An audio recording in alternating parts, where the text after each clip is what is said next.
we'll continue our discussion this time of the year. As I said last week, this time of the year it's very easy to celebrate the bounty. You can see the bounty everywhere we go.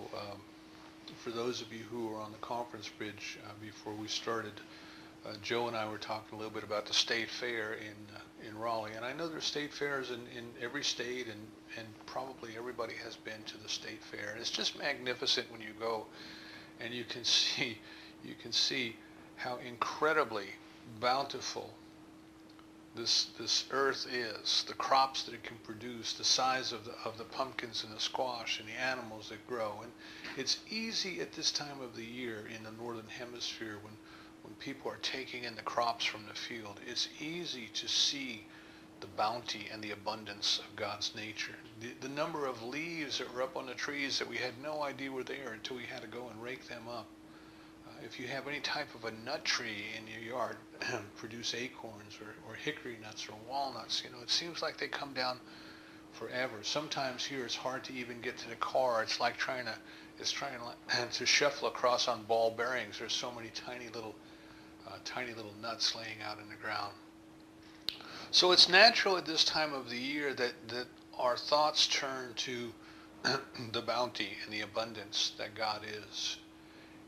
And our thoughts turn to, well, what can we do, or how can we align ourselves more perfectly with the bounty that is already there? See, it seems that a great deal of our time as we live in the world as humans, a great deal of our time is taken up in our concern for our livelihoods, for providing for ourselves and for our loved ones, for making enough money to not only make ends meet, but making enough money to be able to retire someday, and all of those things. So if you look at the span of a human life on this earth and how much time we spend either working or preparing ourselves to work through our education so that we can get a good job, or thinking about work, or thinking about our finances and the material things that we need to live. It takes up a great deal of our time. I would say it takes up the majority of our time, even in this world where we don't have to work from sunup to sundown like our ancestors did. Even though we, in theory, have the 40-hour work week, there's a great deal of our time that goes into our concern for the material things in life. And if we think about it, those things come easily. They come naturally to the animals and to the plants, to the fishes in the sea. I used to live down in Carolina Beach and would love to go drive down to Fort Fisher. There's a little parking area right there on the ocean, and get down there early in the morning and watch the seabirds as they would leave. There was an island over in the Cape Fear River, Bird Island. It was just a big pile of mud that they had when they dredged the channel. They built this big sandbar, this big pile of mud, but over the years it started to get vegetation, and the seabirds took it up as their own. And in the morning, just as the day was breaking, could sit there at Fort Fisher, and these birds would be coming from behind us, which is where the river was, and they would be heading out to sea, out to the Gulf Stream, about 30 miles offshore. And there would be thousands and thousands and thousands of them just heading out, just going to their day's work, going out to gather the fish that had been provided for them, And you never heard them complain, not that we could understand. They didn't seem worried. They just seemed very, very at ease in doing the very thing that God had created them to do, right? To fly and to fish, and to fly and to fish. And if I would go back down there at the end of the daylight, if I would drive back down there as the sun was setting, these birds would be coming back by the thousands. They would be coming back, heading back exactly the same line of flight, coming back that they went out on, the same angle and everything. was almost as if they just flew straight out and flew straight back. And how they even knew to do that, how did they know to navigate? What intelligence taught them how to fly? What intelligence taught them where to go? What intelligence taught them how to catch fish?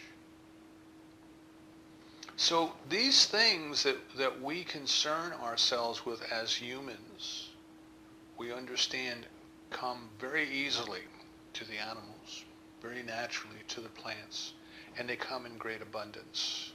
And as I said last week, they come in great abundance to the animal kingdom, to the vegetable kingdom, because they can't do what you and I can do. They can't consider themselves to be unworthy. They can't consider that it's going to take a lot of effort. They can't create mental blocks, barriers, and boundaries. They cannot, as Goldsmith said, they cannot separate themselves from God. But you and I, on the other hand, you and I have been created in the image and the likeness of the divine. As I said in the opening treatment, if you stop and think about us and where we come from, if you think in the book of Genesis, the story of Adam and Eve in the Garden of Eden that most of us are familiar with, is so prevalent in our culture. There are actually two creation stories in there, and I invite you to go online if you don't have a hard copy Bible in the house. Go online and just look. It's early on, like chapters 2 and 3 in the book of Genesis is as far as you would have to read. But there's actually two creation stories in there, and the second one is older than the first one, according to the people who study those things, which kind of tells us that there was a change in understanding or a change in thought that our ancestors had along the way about where mankind came from, how we got here. And they put that newer idea in front of the idea that was already there. They kind of put it on as a preface. But the older idea that we have is the one where God took the 100 pounds of clay, and remember it got turned into a pop song in the 50s and the 60s. But God took 100 pounds of clay, and he formed this clay, or she formed this clay, or it formed this clay into the form of a man. And then God breathed life into the nostrils of the man. And this clay man, which by the way, Adam, the name Adam, the literal translation is like earth man or clay man. That's what it means, right? So it all kind of fits together if you understand the culture and the context from which the story comes. So here was the stuff of the earth, the clay, the mud, that was lifeless. But the divine breathed its own life into the nostrils. And Adam became man. Even though that story is the older of the two, what it is recognizing is that the life that is within you and within I is not our own life. That life was not created just because the body took form. The life that animates this body, these bodies, is the very life of the divine. It has breathed its life into our nostrils. We are able to move and to eat and to sleep because it has taken residence in us. And you may have heard, I know when I was a kid, we always used to be told, treat your bodies with respect. They are the temple of the Holy Spirit. And of course, we had no idea what that meant as kids. But now we can understand, it is the very presence of the divine that has come to animate the dust of the earth, that truly is what we are. But we don't always act accordingly. We don't always treat our lives with the respect that they deserve. We don't always recognize our spiritual nature. And I'm not saying that so much in terms of behavior, the way that we behave and the things that we do, the foods that we eat and the drinks that we drink and all those things. I'm talking about our consciousness. We don't realize it. We don't stop to think, holy mackerel, where did this come from? Where did all of this come from? Now the second story of creation, the newer story of creation, is the one that comes before this, and it begins with the very beginning. It begins with the let it be. Right? In the beginning was the void and the chaos, and there was nothing. And then the Spirit of God moved upon the face of the waters and said, let there be. And there was. Let there be. And there was. And it goes through an iterative process. It kind of goes through. It says, let there be stars and the heavens, and there were. And then let there be the planet Earth, and there was. And then let there be water and dry land on this planet Earth, and there was. And let there be plants of every kind, and there was. And fish in the sea and birds in the air. And finally, at the end of that process,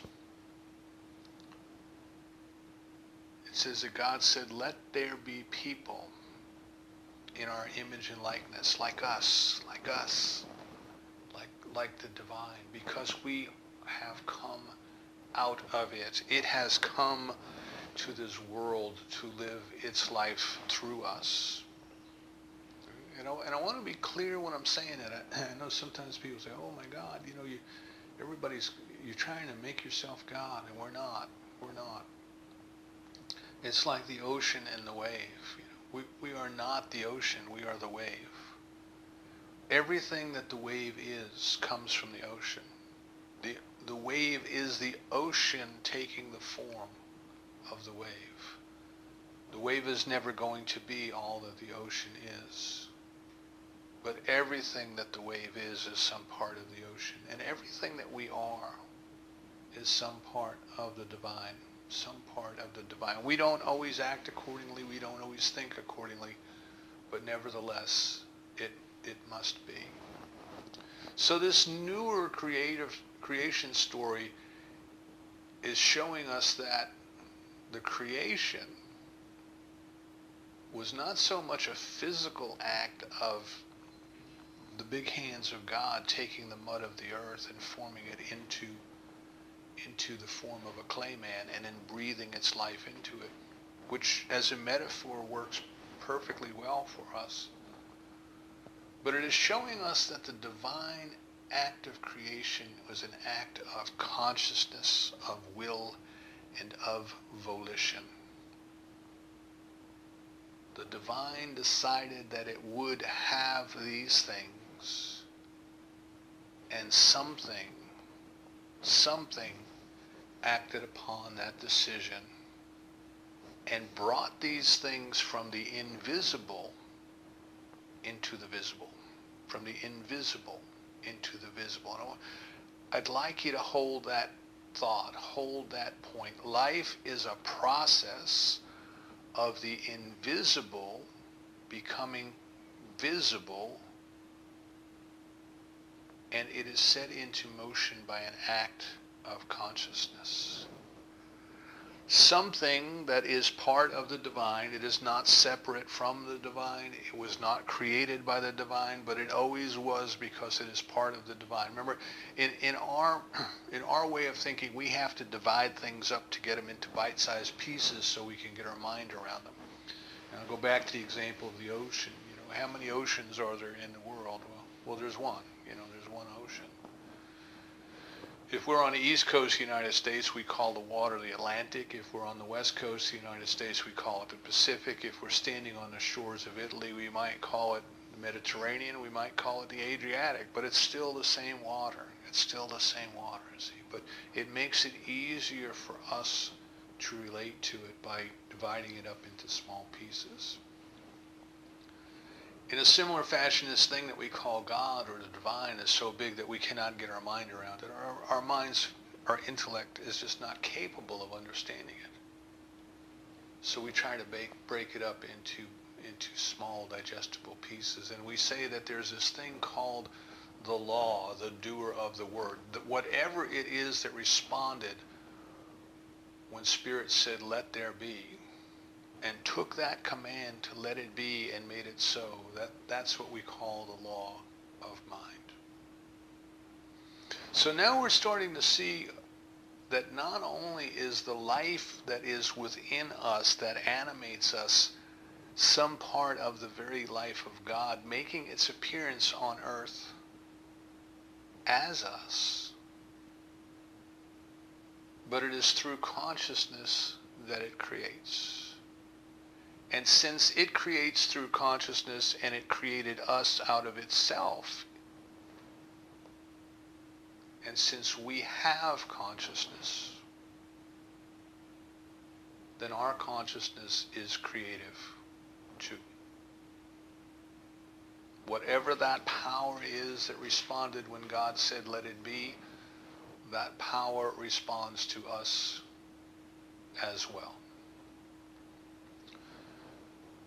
Life is the process of the invisible becoming visible through the avenue of consciousness that has set the law into motion. So here we have, as we're talking about bounty, and we're talking about how much of our time is spent believing ourselves to be human instead of realizing ourselves to be spiritual. And in realizing ourselves or believing ourselves to be human, we take up a tremendous amount of our time and our energy doing the things that come very naturally to the animals and to the plants. Because by believing ourselves to be only human,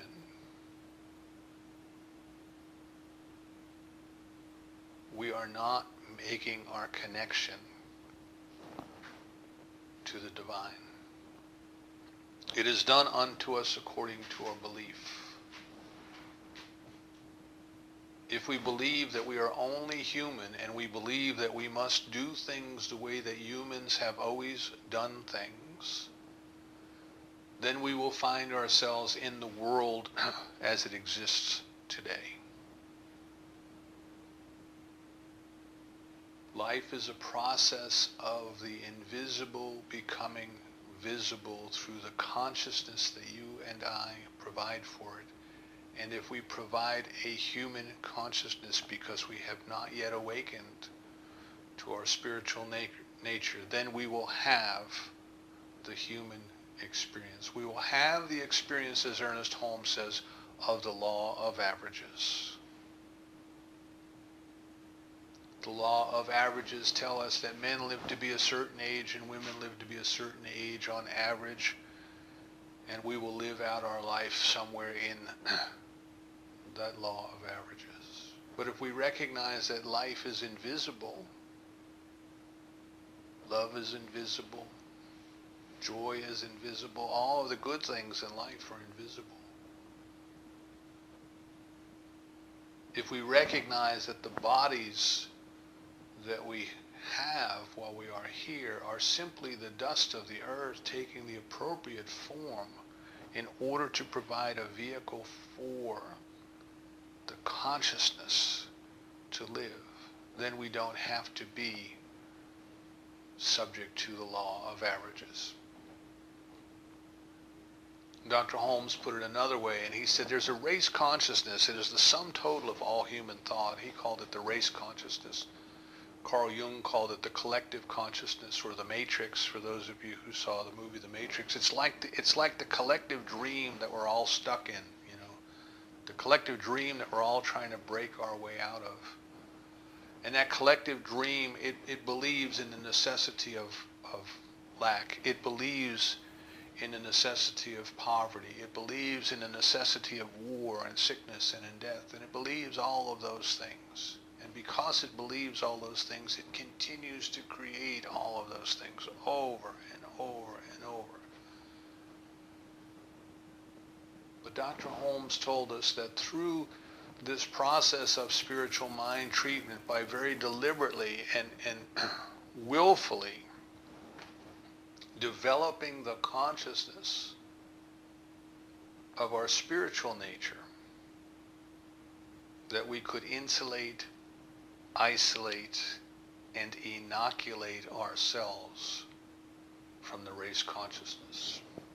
So we have the mind of the divine, we have the mind of God, the consciousness of God that simply creates from the invisible into the visible that which it would have, that which it would enjoy, that which gives expression to its very being. And it knows no sense of lack or limitation. How could it possibly? It is without beginning, it is without end. And I have to ask you, how much of the invisible stuff do you think there is? And the answer, the only answer that we need probably is there's enough and plenty, as Raymond Charles Barker used to say. Enough and plenty. Think for a minute of the miracle. You know, the energy of the sunlight is what fuels the entire planet Earth, the energy of our sun. The plants have evolved to capture that energy and use it to produce the food that they need to grow. The animals eat the plants and the animals grow. We eat the plants and the animals and we grow. The intelligence that has overseen the evolution of this earth has taken one of the simplest forms of plant life, which is grass,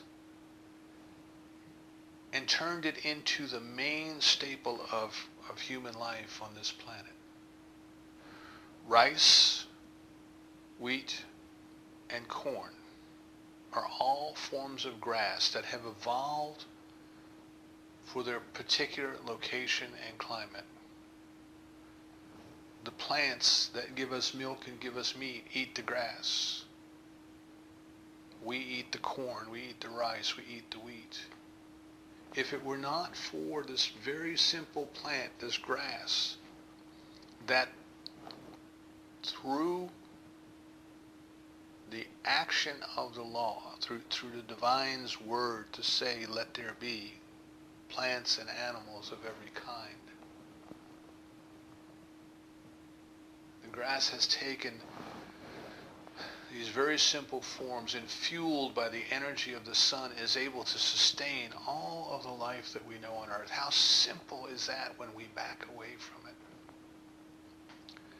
And now recognize that only 2% of the energy of the sun ever reaches the surface of the earth. The other 90% goes off into space and it misses us completely. And our sun is just one of billions and billions and billions of suns in the universe as we know it. And we have no idea what's beyond the universe as we know it. So this invisible energy of the sunlight, takes a tangible form right here on earth, and it is part of an unlimited supply of the invisible. So what we want to recognize then is that we have grown up believing that we are human beings, and we have looked at the forms of supply, right? The forms of supply, the food that we eat, the water that we drink, the money that we spend, the houses that we live in, the cars that we drive, the clothes that we wear. They are not supply. They are the forms of supply. Think of the invisible energy of the universe coming into form, taking the form that is appropriate to provide for whatever needs must be for the life of the divine in us, as us, and through us. This is why in the New Testament, when the disciples were asking Jesus, you're telling us to spend time getting to know God and to go within and to pray. But we have nets to mend, we have boats to paint, we have fish to catch, we have families to feed. Who's going to take care of all that?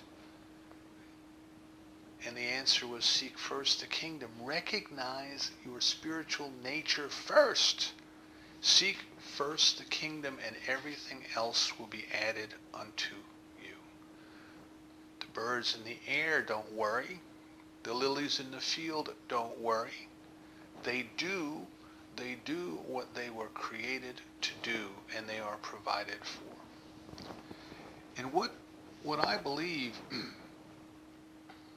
Jesus was telling the disciples is, discover your spiritual nature. Discover how this life truly works.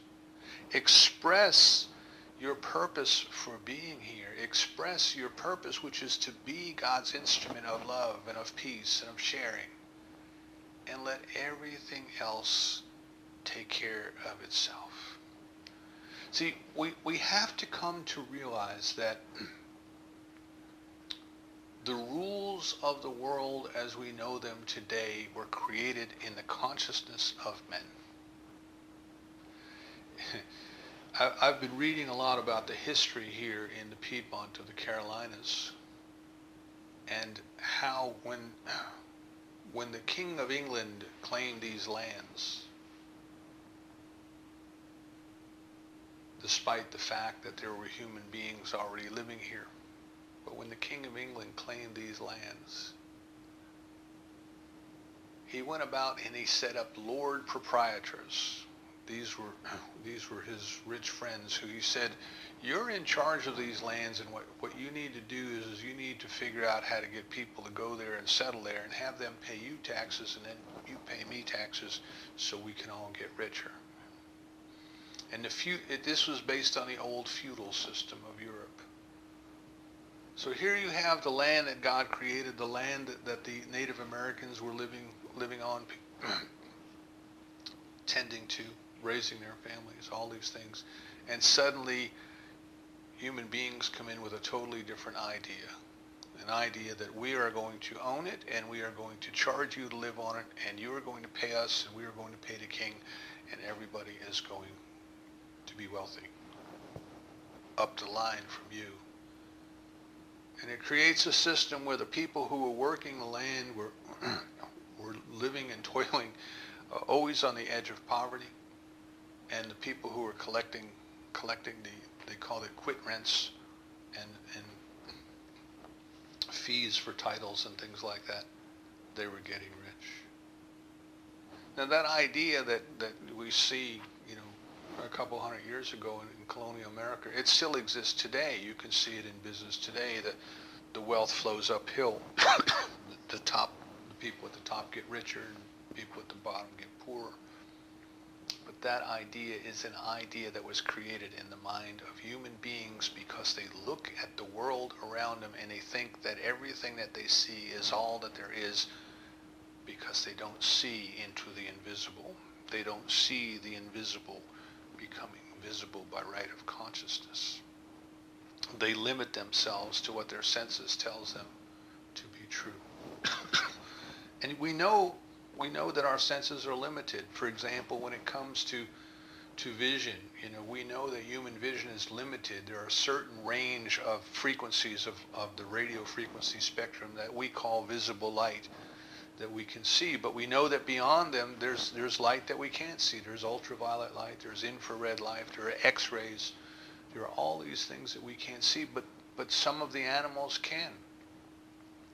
I was just reading an article about the deer, and if you see the high voltage transmission lines that run across the country from the power plants, We have a big nuclear plant up the road here, and you can see the lines, the transmission lines heading out in every direction. At night, the deer can see them as a blue glow, as a blue aura. I guess it would be kind of like you and I see the northern lights. They see this blue disturbance in the air, and they tend not to cross those lines because I guess they don't know what it is. It doesn't, it's not natural to them. And even for many years after a transmission line has been decommissioned, after many generations, the deer still won't go across that invisible line because they have learned, as they were raised, as the generations were raised, they've learned not to go there, even though they can no longer see the blue light. The bees can see things that we can't see. The dogs can hear things that we can't hear. So we have to come to the realization that if we base our judgment on that which we can see and that which we can hear, and we know that there are things that we can't see and we can't hear. In other words, there are things that are beyond the senses, there are things that are beyond the intellect. We are not getting the big picture. So what we are invited to do as we consider this whole business about supply and about bounty and about having the things that are appropriate for us to live and to grow here, we have to go back all the way to cause. We have to stop dealing in effect. The way that human beings look at things is they look at the effect and they try to get better at managing the effect.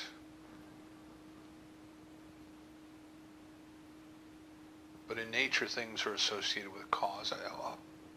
I invite you, the next time you're out for a walk, pick up an acorn. Pick up an acorn. And ask yourself, how many forests are you holding in your hand? Pick up a piece of fruit, an apple or an orange, and ask yourself, how many hundreds of thousands of fruit trees are you holding in your hand? Because each seed in that piece of fruit is capable of producing another tree, which is capable of producing hundreds of thousands of pieces of fruit that have hundreds of thousands more seeds. So if we just take ourselves back to nature and the way that God works, there's an infinite supply right there in that one acorn, in that one orange, in that one apple. There's an infinite amount of fruit that can be produced because of the principle of supply working through them.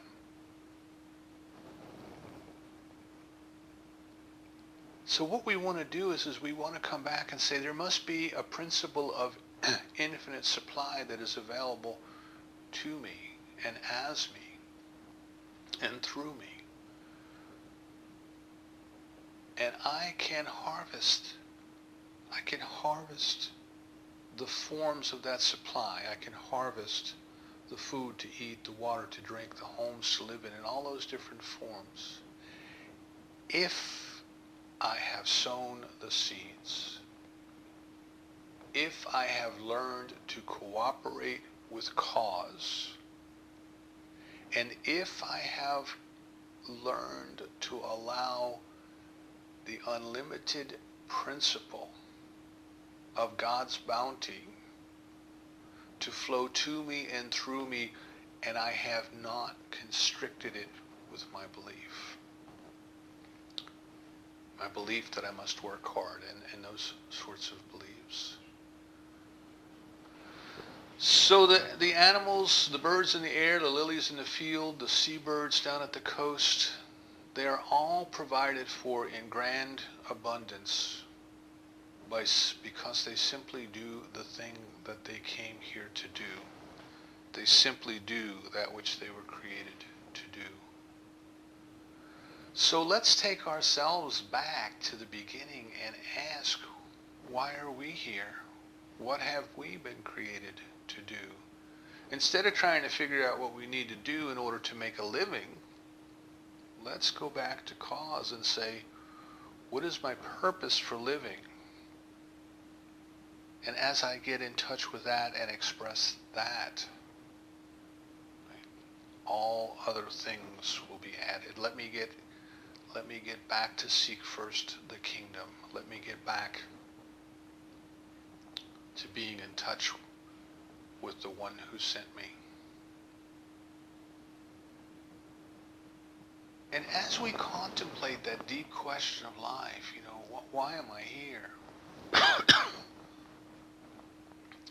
The philosophers will tell us, and if we will think about it enough, I think we will discover the truthfulness of it, that since we are individualized expressions of the divine, right? The soul is that point where the divine becomes us, where it takes on our identity here on earth.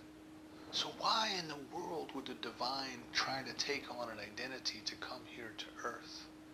And it is to express itself, to experience itself, to enjoy itself. Right? God doesn't create anything out of need. The human view of the world is we need something, so we make it. We make it, we buy it. When I was in corporate America, that was always the question: make it or buy it. We had to quickly come to a decision if it was going to be cheaper to buy it or if we needed to just go ahead and make it ourselves. But the divine doesn't do anything out of need. It doesn't lack anything. It doesn't know this thing called need that we experience here on earth. But it knows that it wants to live. It knows that it wants to express itself. It knows joy. It knows unity, which we recognize as love. It knows peace. It knows harmony. And we must come to a realization then that we have been created, you and I have been created because we are those points where the divine finds a new, unique starting place, a new way of giving its love into this world, of giving its blessing into this world, of allowing its peace to come into this world. You remember from World War I, they found written on the back of a holy card of St. Francis, they found the prayer that became known as the prayer of St. Francis. O Lord, make me an instrument of your peace. Well, we are already instruments of God's peace. We must make ourselves accept it. We must align our consciousness to it and with it. And as we do that, then it can give through us uninhibited, unrestricted. So the seeds that we are sowing are the spiritual seeds of the acknowledgement of the presence of the divine in us, as us, and through us. The seeds that we are sowing is our acceptance of enough and plenty and everything that is appropriate, because the divine always provides for itself everything that it needs. The seeds we are sowing is in finding our way in our consciousness and in our actions and in our world of being that instrument of love that we came to be. This is why last week Goldsmith was telling us, pray for your enemies. Pray for your enemies. If you don't pray for them, who is? Who's going to pray for them? Pray for your enemies, that they recognize the presence of God within, that they awaken to the presence of God within. Bless your enemies by recognizing that God is already there. God is already just waiting for everyone to awaken. Can we be the instruments of the awakening of consciousness on this earth? Can we share what we have because we are not giving out of our abundance that we have created out of ourselves, but we are sharing that which is demonstrating in our lives by right of consciousness, enough and plenty. Right? The human way of looking is the pie is only so big, and if we give away a piece of the pie, we only have a smaller pie. And the spiritual way of looking at it is there's no limit to the size of the pie. We can allow to come into this world through our consciousness enough and plenty to share. We can tithe because we recognize that everything comes from God. See how it's all coming together back into recognition of our spiritual nature, acceptance of our spiritual nature. and dominion. Right? So in the book of Genesis, we're told that God gave Adam dominion over all of the creatures, and people, human beings, from the human way of thinking, have decided that that means that we can just use and abuse the animal kingdom any way we want because God gave us dominion. But that's not what it means at all. It means that they are to us what we believe them to be. And that once we take dominion over our thoughts, once we take dominion over our consciousness, see, then we can have everything that we need and everything that we want without even worrying about it, without even thinking about it, with just being in the flow. But what we tend to do is, as human beings, we let our minds wander and we follow them. Osho said our mind is like a stray dog going through the town, and we just chase after it wherever it goes and let it lead us astray. And what we must finally come to recognize is that we are spiritual beings, and our spiritual dominion is in our consciousness. And that it is in the sacred moments of the day that we take time to allow our consciousness to be bathed in the presence of the divine. That we begin to take dominion. That we stop thinking of ourselves as human beings. We sow the seeds of the harvest by recognizing that we are already one with God, and we take the weeds out of the garden every time that our mind wanders and says, no, you're not. But the stock market's going down. What is that going to do to your 401k? We go back and remind ourselves we are the very living, loving presence of God, and the divine mind that knows how to create the universe and the grass and the corn and the wheat, knows how to provide for us enough and plenty. So what this comes down to then is we start with something very pragmatic, the bounty, the substance, the stuff of the world. But by thinking about it, we came back to realize that that is nothing but an expression of the spirituality of what God is. That life is truly a process of the invisible becoming visible through the avenue in consciousness and through the activity of the law that is put into motion by that consciousness. That each and every minute of each and every day, you and I are sowing the seeds of that which we must harvest at some point in the future. And at this moment today, that we are in fact harvesting that which we have sown previously. So in starting to think about the bounty and the abundance and the plenty of the world and the harvest, we have been led back to the spiritual cause from which it all comes. We have been brought in our awareness to that realization that that spiritual cause from which everything that we see in the world comes is also our spiritual cause. But more than that, we are part of that cause. We are unique, individualized centers in that cause. That God can create by saying, let it be, because it is the very nature of God to do so.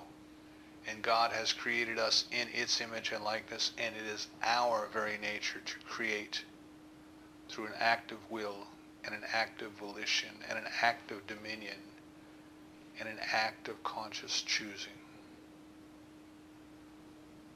We recognize then that the world has one way of looking at material goods, and that is the human way. And that human way of looking at life on earth, that human way is responsible for the famines, for the poverty, for the wars, for the hatred, for all of the things that we see where there is suffering.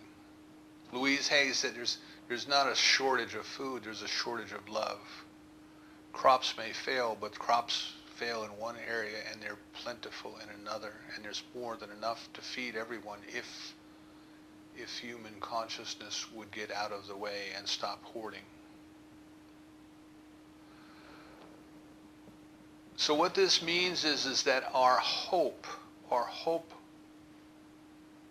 humanity, our hope for the planet, our hope for the world lies not in human consciousness, but it lies in spiritual consciousness. It lies in each and every one of us awakening to the fact that we are God's instruments of love and in behaving accordingly.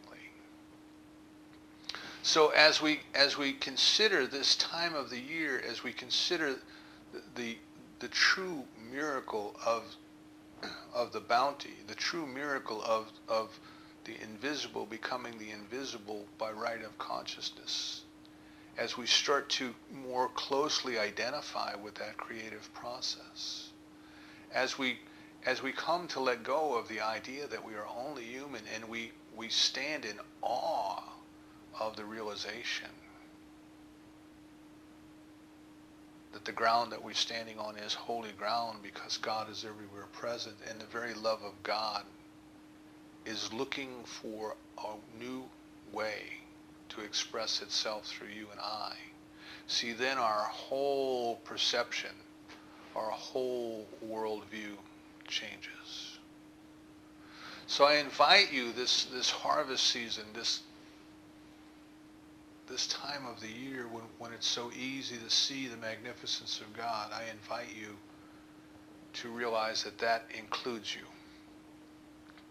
And not only does it include you, but you are an instrument of God's bounty here on this earth. So let a bounty of love, let a bounty of peace, let a bounty of blessing, a bounty of sharing, a bounty of giving flow through you by aligning your consciousness with your spiritual nature, by letting the divine within you figure out the how. You don't need to know how. But by you acknowledging the what. You are already an instrument of God's peace. You are already an instrument of God's love. It is simply a matter of acknowledging it and acting accordingly. The world doesn't need any more humans. That is, it doesn't need more people to think in human consciousness, which continues to get us into trouble. The world needs spiritual beings to awaken. I invite you to invite yourself to awaken, and through your spiritual practice to invite the world to awaken. You are the lights on the hillside that cannot be hidden under the bushel,